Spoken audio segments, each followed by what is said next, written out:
Hi everyone, and welcome to this week's episode of Relationship Talks. I'm your host Laurie Brooke, and together we will get to take a look at what goes on behind closed doors. Today I am joined by JJ Flizanes and Doug Sandler. Hi, I'm JJ Flizanes. Well, you said me. I was going to go first. No, I didn't. I said me, then you, then back to me. Oh my God, keep that in. Don't edit that out. This is perfect. No, it's staying in. All right, good. Go ahead, JJ. You start again. That's how we always start our shows. Hi, I'm JJ Flizanes. Hey, I'm Doug Sandler. And we are fake married, and we've been fake married for about 4 years. JJ Flizanes is an empowerment strategist and the host of several podcasts, including People's Choice Awards nominee Spirit, Purpose and Energy. JJ works with conscious, spiritual truth seekers who want to remove emotional blocks to success. She helps people identify sabotaging patterns and transmute struggle into joy. Doug Sandler is the host of several podcasts, including The Nice Guys on Business and Ford Mustang, the Early Years podcast. He owns Turnkey Podcast Production Company, and together with JJ coaches podcasters on sales training, strategy, and monetization. Thank you so much for doing that. Okay, so I'm going to kick it off, and by asking you both, how did you first meet? We met in 2017 at Podcast Movement, September 2017 at Podcast Movement. That's how we met. And I can elaborate. Again, if you want a 30 to 40-minute show, I'm trying to keep the sound bites. We're trying to keep it. Yeah, we are definitely talkers. I will go on. You don't even need to ask any questions, Lori. I will be happy just to chat for 40 minutes with myself. Well, let's go. Hey, I've listened to your podcast, Doug. So yes. We met at a podcasting conference, and actually it was a mutual acquaintance, friend-ish. I mean, not really. I'm not super close to her. I don't know that you were super close to her. But she and I were hanging out at the conference, and she was walking me around the floor of where the sponsors are and said, "Oh, you know who show you?" We were passing Doug and his partner Strickland, and she stopped. She went, "Doug, you didn't have JJ on your show." And he stood up and he went, "Okay." And he was like, "Hi." He looked very confused, and he gave me his card. And she said, "Oh, and you two are going to be together in San Diego next month at New Media Summit." And so Doug was like, "Okay, here's my card and you can be in touch and I'll see you in San Diego." And I was like, "Okay, bye." And that was literally, besides him coming back from bowling and us all being like outside. I mean, we really didn't talk very much at all. And I knew from the very moment that I met JJ that I was definitely not going to like her. It was totally the direction I was going. And it took me a little while to formulate my thoughts and my words to her. But I think at some point, I probably said something like, "You intimidated me. You were too smart for me." There were so many things so many reasons why I was not. Oh, wait a minute. I was married too. Wait, so was I. And so is JJ. So we started off as friends and then clients, and then I was a client of hers, and that's kind of how I'm sure we'll get into all that conversation. But that's basically the beginning of our relationship. And so now we're fake married. What does that mean? Doug? Well, okay, so I guess I'm responsible for being fake married, because if it was probably up to JJ, we would probably be real married. And my joke is I've been married and divorced twice before I met JJ, and or the second one was in the process when I started getting involved with JJ. And I'm like, the only common denominator, or the common denominator in all of my failed marriages is me. And why do I want to start this again if it's going to end up like that? So I'm like, maybe we shouldn't do this. So that was just my thought. The reality of it is, I'm sure at one point we will get married. I'm just not in a hurry to get married, but we own property together. And in California, that's better than married. And to be fair, I also was like, I don't need to get married again when we first got together. And then I did shift, because after the pain of the divorce and the thinking of all that and kind of faded away, I thought, well, I've only been married once, and I don't really like the fact that there's only one person on this planet who I have called husband, and it isn't you. So I have definitely changed my mind on that. But like Doug, I'm not necessarily in any kind of rush, but we know we'll be together forever. So it's not really about trying to create some kind of security. It's just because even when you have security, you think you have security. It's still a choice every day. You wake up every day and you choose to be either conscious and present in your relationship, or you check out and you're married for years and years, but you have no relationship. You have no sex life. You have no compassion. You have no intimacy. You have no connection. And at least, for us, we choose each other every day, and we will continue, I'm sure, after we get married, but it's a more conscious choice this time around. I love the term though, fake married. I've never heard it. And I think you should go and trademark that term because it is a great one. Hey, JJ, we only have 12 podcasts between the two of us. Maybe we have a 13th podcast and call it fake married. Why you want to be fake married? Well, because I don't want to be fake married forever. So, it would only last. It'd be very temporary. Maybe it's a season. It's a season of episodes. Yeah, it's a bridge. We should talk about it on your show. Okay, well, we will, I'm sure. On one of your Friday shows. On relationships, don't you, JJ? We do. We could put it on there. We could put it on my show also. Maybe we will put it on. See, we love to record at times something that goes on everybody's show. So we're very efficient, and the one episode usually. So yeah, I'm sure we could. I know your community's heard you probably refer to me as your fake wife or fake married. I think my community might have once or twice when you've been on the show, but it's a fun term. It doesn't sound so fun because fake doesn't always feel good, but it's a bridge. It is, but it's said with humor and it's said with love. Yeah. Of course. And absolutely. that's the main thing. So can I ask, have you two ever had a fight? Mm-hmm. Oh yeah, absolutely. For sure. Can you remember your first fight? Yeah, absolutely. I just talked about it today. JJ has a memory that will never let go of things. So not meaning she doesn't hold a grudge. She just remembers everything. So yeah, what was our first argument about, JJ? I don't remember. Well, I think one of our first fights that became a thing, besides when Doug first moved in, he from his past marriage had a little bit of an abandonment issue, which actually tracks back to his dad. I remember this. So, and I was personal training at the time before I had retired from personal training, and I have early morning clients. And so I'm of the, I love my sleep, don't bother me while I'm sleeping. And so I would be very quiet and I would leave the house because it was very early in the morning and let him sleep. And he'd get up and feel abandoned because I had left. And he'd be like, why didn't you come in and say goodbye? And I said, because you were sleeping. I don't want to wake you up. Because if you wake me up, the chances of me getting back to sleep are harder sometimes. So I was being considerate, but he was feeling wounded. So that was probably our first fight. But the fight that became a thing, that kind of went away. The food one? The food one? Is yep, that the food one.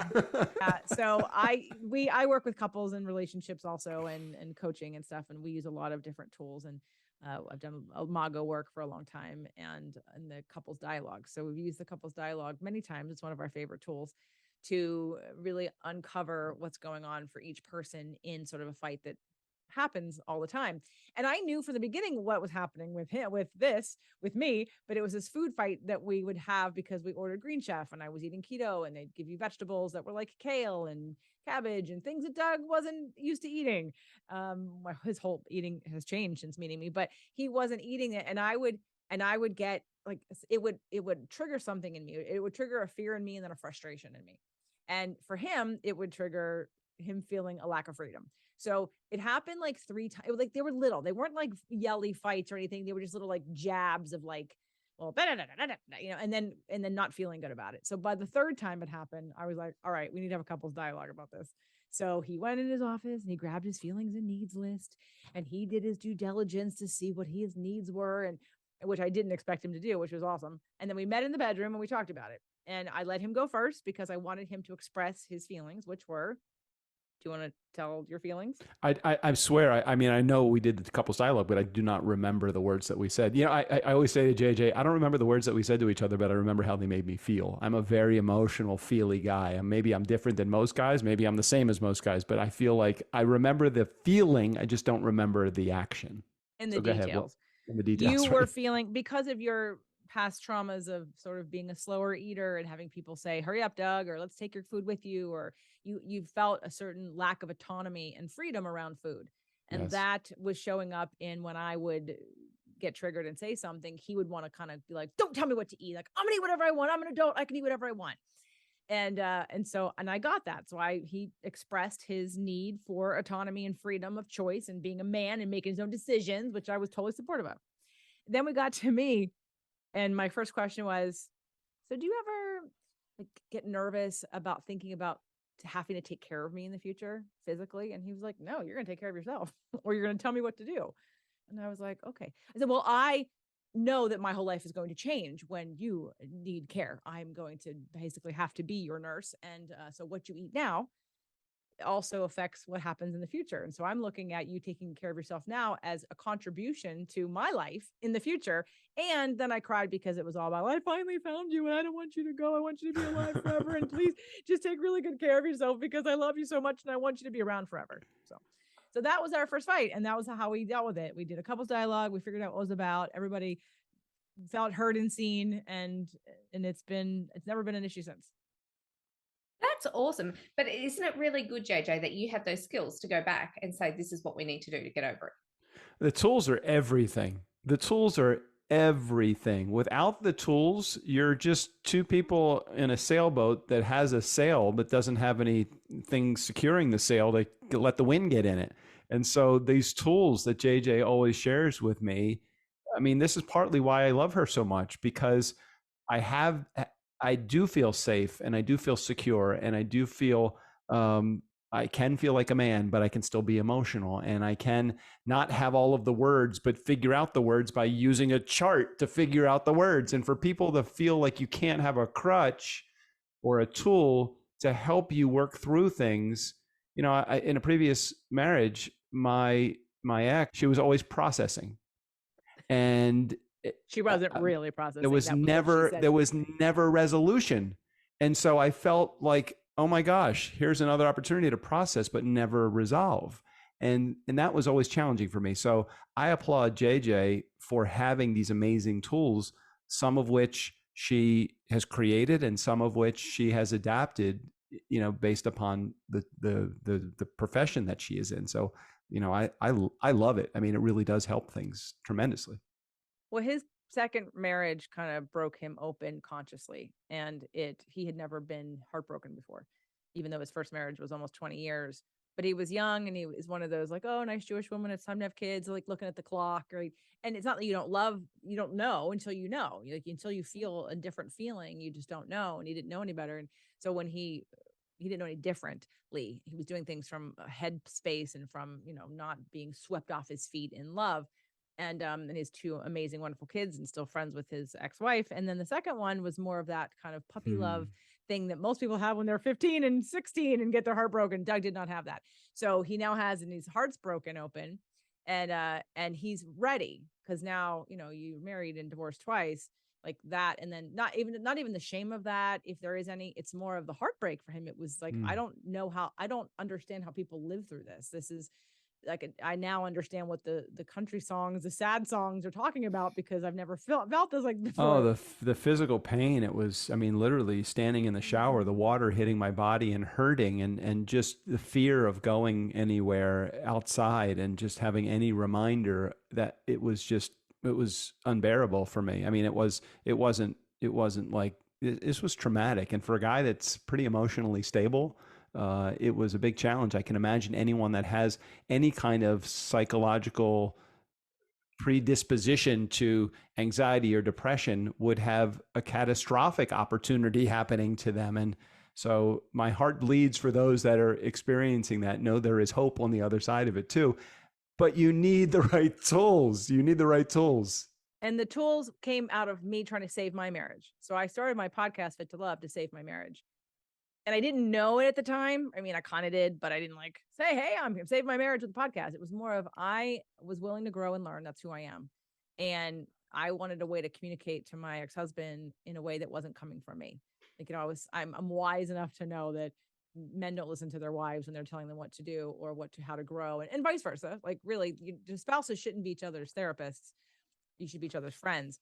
But that was the problem. We weren't really friends like that. So it became this coaching thing that I couldn't get out of. So I thought, well, if I bring on people to talk about something, to teach me what I don't know and to teach me more skills and tools, and possibly if he listens, he'll hear it, because I knew he was open and I knew he would hear it from somebody else. It was the block of me. So I started the podcast to help that. And that's how I learned the tools. And I did. So, I mean, that's why I have them, is because I needed them and I tried to use them, and I've used them successfully as best I could in that situation. But ultimately, it was grooming me to be doing what I'm doing, and of course, manifest the love of my life. Doug, right at the start, you said that you were a client of JJ's first. So did these tools, do you think, help you not only in overcoming the trauma of the breakup that you went through, but then also prepare you for how you two would grow as a couple? Well, I think it happened slightly differently than that, because when I had hired JJ, I was hiring her as a physical trainer. She was a trainer, so weightlifting and things, but she still had a number of these tools in her toolbox. And so in some subliminal, not really subliminal way, she was throwing some of these tools in as we were working out. Just an example that I use, most back pain is psychological. You probably you don't really have a trauma to your back. It's probably stress, tension, anxiety, the things that you might collect, and they collect in your lower back or your upper back or your neck or your arms or wherever it is as a person that it would collect. So she would throw these tools in as a part of our training and ask me some questions, me not really even understanding the questions at the time, because you're completely oblivious when you don't know the questions, the purpose of the question, but you're answering the question anyway. So it wasn't really until we got deep into our relationship, things like when I eventually had moved in with JJ after, there's a whole breakup story with my wife and a breakup story with her ex-husband also. And the law of attraction brought us together. The whole opportunity just was unbelievable, coincidental, which there's no such thing. But it wasn't really until those first few arguments, out of adversity comes the tool. So clarity came from the result of us having these complex moments within the early stages of our relationship where I needed some solution or some wound to be open so that it could begin healing. And that's where JJ really, really came in, very supportive and very useful for me. I don't know what the hell I've done for her that's positive, but I do know that I've gotten a lot from her. My support, maybe that might be my tool. I don't know. I'm not really sure. She could tell you more about what my tool is, but for me, her tools were the way that she helped me support me through letting me feel the feels, but at the same time being there to help me cope with what I was dealing with. So JJ, what has Doug done for you? Oh my God. Well, what I didn't realize, I think someone had said to me, or maybe if someone would have said to me that in my last relationship that I was being held back. I teach people how to get out of victim mentality and take responsibility for everything, even things you don't think you have any hand in, based on quantum physics and law of attraction. But that you can come from an empowered place when you take responsibility for even more than you think you should. Just everything, how people react to you, things that happen, how you feel, of course, and what you interpret that to mean, because you come from a place of having something to do about it. If you own it, if you've helped to create it, you can create something different. You can figure it out. But when you're in victim mentality, you're a victim and somebody else's fault. Those words of you're being held back never resonated with me, and they wouldn't have in that situation, because I was with him and I wrote 2 books. I started a podcast. I had an event. Like I didn't see myself as not allowing myself to have a business and do what I wanted to do until I was out of it. And then I had Doug, who is an entrepreneur, and my ex was not. And he has a very positive, his father was a very, very, very successful entrepreneur, very well known around the world. And so he's got a bigger than life way of expecting good things to happen. It's an awesome trait. And so when I saw that in my last relationship, I would only grow as far as I thought my ex could handle. And what that did was clip my wings, because I would have probably gone faster and done more and stepped out more and taken bigger risks had I felt safe and accepted and supported, and not like a threat, or not that my growth would threaten our marriage, which I did. So again, that's not on him. That's on me. That's on both of us. I don't blame him for that. He's who he is, and he works 9 to 5. He does his 9 to 5 job. He's not an entrepreneur. He's never been an entrepreneur. And there's just a different, and not that all entrepreneurs act the same either. But so Doug, I just felt my wingspan, and it's still, and one of the best things Doug has ever said to me, because I know my ex felt like what he felt this, whether it be a codependent need or like, okay, we have to always be together, like we're a unit. And I'm like, no, we're not a unit. We're separate. We have to be whole people to get like separate from each other to be better together.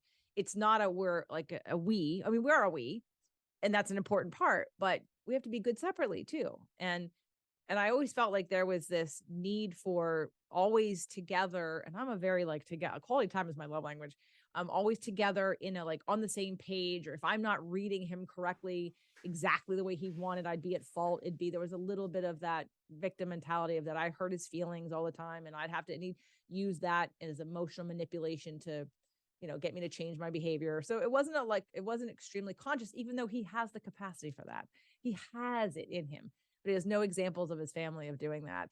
And so it ended up that he, in the beginning, tried to keep up with me and he would do things with me. And then at one point he dug his heels in and said, I'm not, because he saw it as I can never keep up with you. I will never. So in his mind, I'm always going to fail. I'm always going to try. I'm always going to fail. And if I can't win at this game, I'm going to stop playing. And that's exactly what happened. Is we all know men play for points. So he didn't feel like he was getting any points. He wasn't going to get any points. So he wasn't going to play. And Doug doesn't have that need. He has a certain need for points in the way of affirmations and being affirmed and appreciated. But he's like, hey, you go be as big as you want to be. I don't got to keep up with you. I support whatever you're doing. I'm not threatened by what you're doing. And that wasn't the case the first time around, even though I have complete compassion for that. So Doug has allowed me the support and the love and the freedom to grow as fast, as wide, as big, as different, just to like let it out, let it be, and just skyrocket to anything I want to do. I think I said this to you the other day. I said, I'm fine being your Stedman. If you want to be Oprah, that's totally fine with me. This is good. I don't want to keep up, and I don't need to keep up. I love watching her soar. It is amazing over the last 4 years to watch just the growth in the last 4 years, not only professionally, but personally as well. So, I very much respect and appreciate and encourage what JJ is doing with every part of her life. They're beautiful words. How does that make you feel, JJ? Oh, I have a feng shui lady who worked with me at my home that Doug moved into before when I was with my ex, and she had come in and she had feng shuied the house, and like a year later we were switching people. And so then I had her come back because now there's a different person in the house, and she was not surprised when she came back, and because she does the charts too, and she looked at that. And then when we bought this house, actually she came to the apartment when we got it, and then she came. So I've like had her 4 times. So when we bought this house last year and she came to do the house, the feng shui, she says, JJ, because she's French, you just get happier every time I see you. You're the happiest I've ever seen you. So I it feels amazing. It feels freeing. It feels supportive. It feels safe. And yeah, and that's not something I have had a lot of. So do you two do anything in particular to maintain that connection? Do you have date nights? Do you have frequent catch-ups, meetings? What is it that you do? It's the time that I leave the house and give her opportunity to have her me time, because we are all the time all together. I know that her freedom is important for her, and I'm a homebody. I would stay in the house. I love my house. We have a very nice pool in our backyard, and we live in a great neighborhood, and I have all of my cars are here, and my animals are here, and it's like all of that. I never want to leave my house. And I know that probably drives JJ crazy. Fortunately, I have to travel every once in a while for one of the businesses that I own. And so I think that, yes, we do a whole bunch of stuff together. I'll let JJ cover the stuff that we do together, but she likes her me time too. I don't get a lot of it, but and that's okay. Because it tested us, because I went from a spouse that left the house for 8 hours a day, and I had the whole house to myself. And then right now that dynamic, and now like Doug's never gone. He's always here. We're always together. I mean, minus when we're working or like separately being interviewed or interviewing other people, like we're always together. And that took a little bit of getting used to, actually at first. So, but because of who we are and where we are in our lives, and being able to have tools to say, hey, I could use some freedom, or, hey, don't you have some friends so you can leave the house so I can have the house to myself? I love when I get the house by myself, and he does too. even, because our behaviors change when the other one leaves, because we have this sort of sense of freedom. I mean, I'm more of a slob when he leaves, when we leave things, because because it's like exercising your freedom, even though you'd never do it normally, but just like pushing the bounds. So when he first moved in, and again, my underlying, I guess, most important thing for me was always the relationship. I knew and trusted that I'd have the relationship that I wanted. I just didn't know it was going to be in another person. So all the exercises and things that I did, law of attraction, did prepare me for Doug. And then when he came and when he moved and then he moved in, it was okay. I was like, okay, now I'm gonna get to do all the things I want to do. You're an entrepreneur, so I get to manipulate your schedule. Every Monday, Wednesday, and Friday, we're gonna go to the beach. We're gonna walk on the beach. We're gonna meditate. We're gonna do a practice, and you're not gonna work until not 10 o'clock on a Monday, Wednesday, and Friday. On Tuesdays and Thursdays, we're gonna find time to go to the gym. On Friday nights, we're gonna have date night. Every quarter, we're gonna go away for the weekend, and once or twice a year, we're gonna go on a week vacation. So I'm exhausted just listening to that schedule.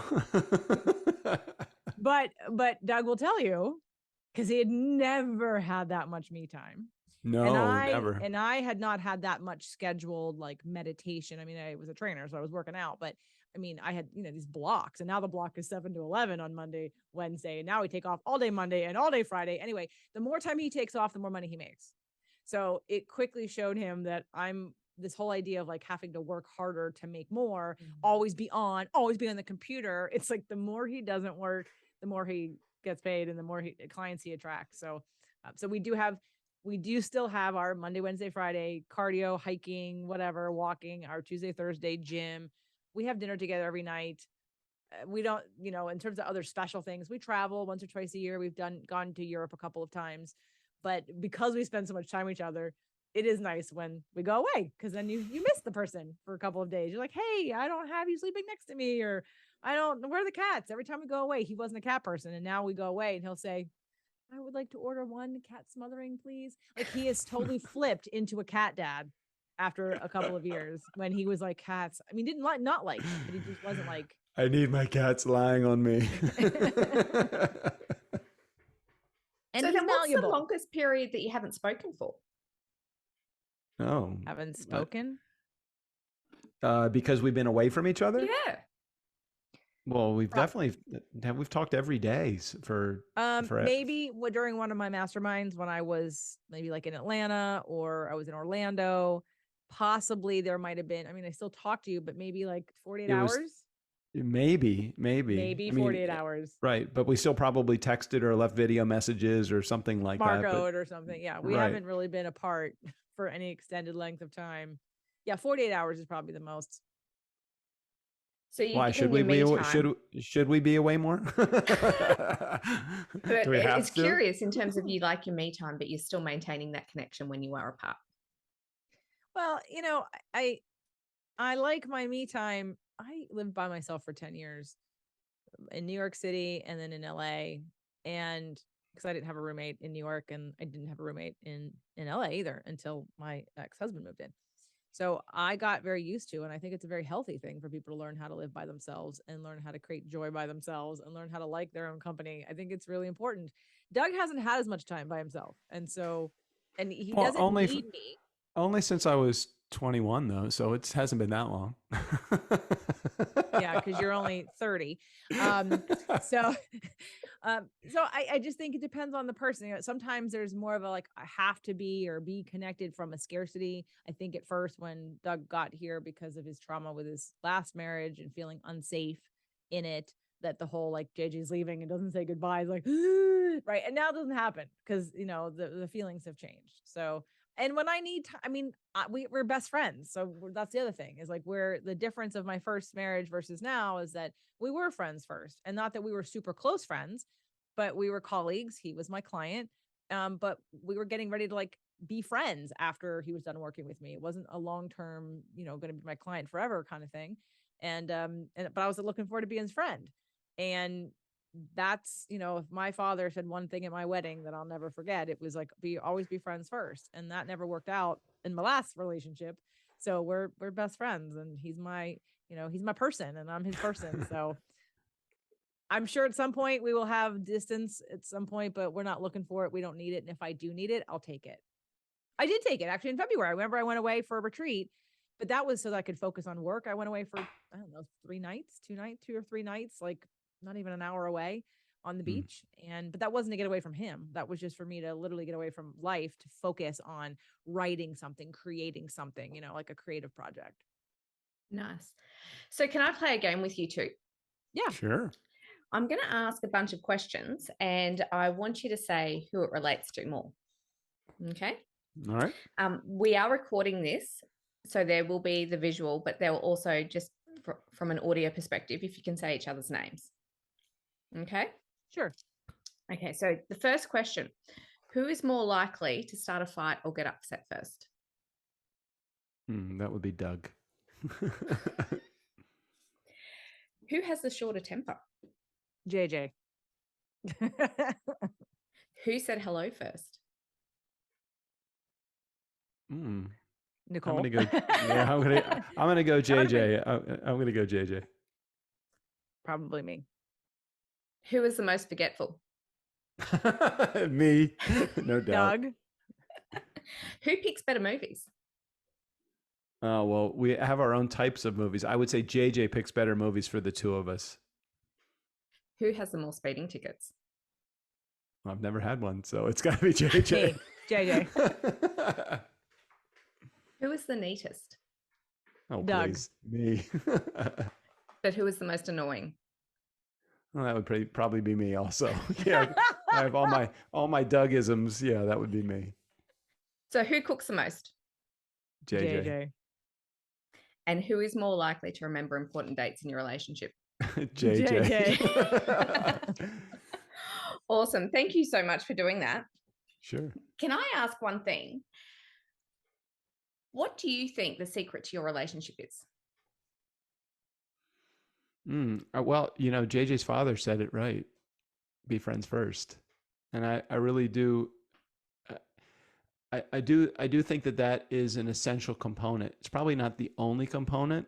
I think understand that you're responsible for your own feelings, and don't hold your partner responsible for the way that you feel. That's all your own work to do. Just know that most of the time when you're seeing your partner in a bad light, you're probably looking at their core negative image, their CNI. We talk about that all the time. That would probably be it for me. You want me to give my? So I was just at my good friend's bridal shower, and one of the cards said about like they asked all these relationship questions and sort of thing like the don't do this and make sure you do this and like the secret to your marriage or your long-lasting relationship. And I said to appreciate each other daily and to laugh and have fun. Don't forget that that's the reason why people are together, is to enjoy life together, not to necessarily get anything done, but to enjoy life and to have fun and appreciation. Well, it's Doug's love language, words of affirmation first and foremost. And it might have been my ex's and nobody knew it. And it might have changed things had either one of us figured that out. It probably wouldn't have, but just because divine contracts, I'm supposed to be here. And I learned everything there. But appreciation, because otherwise, like what, just take time every day to appreciate something your partner did and tell them and reflect back to them. Those words, even if words of affirmation aren't your thing, they'll penetrate and they'll go into the subconscious, and the other person will feel seen, heard, and appreciated. And then have a good time. Just play with each other. So then what's your favorite game, JJ? Code names. Are we talking about board game? Okay. So my favorite game board is Code Names, but we can't play it just the two of us. It needs to be at least, we can do 3, but it's better with 4 or more. We go salsa dancing every other Saturday because I'm a dancer. He's a dancer too, but he's learning salsa because obviously you learn moves in salsa. It's not just free form. It's not free form at all, actually. And so, he's open to that and he loves dancing. And so for me, playing is going dancing. Playing is going traveling. I want to go back to Italy, and I'm like, God, I think my body's calling me back to Italy for my birthday. And when I think about it, I just light up, and I'm like, oh yeah, like I don't want to go somewhere smart or like cheap or just because I don't want to be logical. I want to play. I want to go play. So definitely travel, dancing. I don't know what else do we love to do. I mean, we even we dance around the house. We make up songs, and we used to have a dance party in the morning with our coffee. That was like our normal ritual in our last place. I cut it out since I got rid of Alexa, but we could bring it back. We should have to remember to put the speaker on and press somebody's Spotify, and then we could do it again. But now we have this whole big outdoor. And so we're like, oh, there's outdoors and a pool and a backyard, and we get to go out there. So maybe we can have a backyard dance party in the morning now.